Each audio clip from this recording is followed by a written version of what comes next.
Tara mga kaibigan, pag-usapan natin kung bakit kinakailangan tanggalan ng titulo ni Bob Arum or ng World Boxing Organization itong si Naoya Inoue matapos tumanggi na lumaban sa bansang Amerika. And bago natin yan pag-usapan mga kaibigan, please huwag kalimutan mag-like and subscribe and pahit na rin ang notification bell. Maraming salamat po.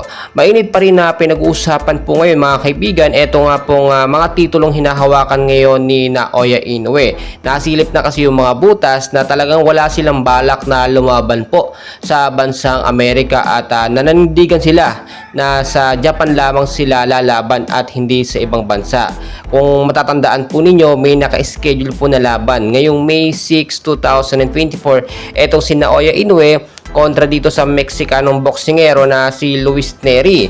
Didepensahan po ni Naoya Inoue yung kanyang undisputed bantamweight belt champion, no? At ito yung sinasabi natin na nasilip nga po ng World Boxing Organization. Kasama na po dyan si Bob Arum. At ayon sa ating nakuhang source ay pinadala na po sila ng letter ng ilang beses, imbitasyon na dapat lumaban o gawin yung laban itong si Luis Nery at si Naoya Inoue sa bansang Amerika. Kasi itong si Luis Nery po, nung nakarang in-update ko kayo, talagang nakaban po ito sa Japan, no? At dahil sa pinagbabawal na gamot, positibo po kasi siya sa anti-doping test. So, nakaban siya, permanently ban sa bansang Japan. So, i-resked ng ibang lugar yung laban nila ni Inoue. Pero ipinipilit pa rin nitong kampo ni Inoue na magkabilang kampo, no? Si Luis Nery at si Inoue, nasa Japan pa rin mangyari yung laban kasi nga mas gamay o mas pinapaboran ito nga pong si Inoue na doon na daw sila maglaban. Kung titignan po ninyo, hindi na nila pinalagpas yung pagkakataon na i-cancel yung laban kasi itong si Luis Nery ang daming tinalo ng mga Japanese boxer at si Inoue ang gagante para dun sa mga boksingerong itinalo nga po ni Luis Nery. At kung titignan po ninyo, paulit-ulit na yan talaga nangyayari. Ayaw talagang sa Amerika lumaban ni Naoya Inoue. At the same time, kapag ka naulit po na naulit, yung mga titulo pong hinahawakan ngayon ni Inoue, posibleng makansila or mapawalang visa.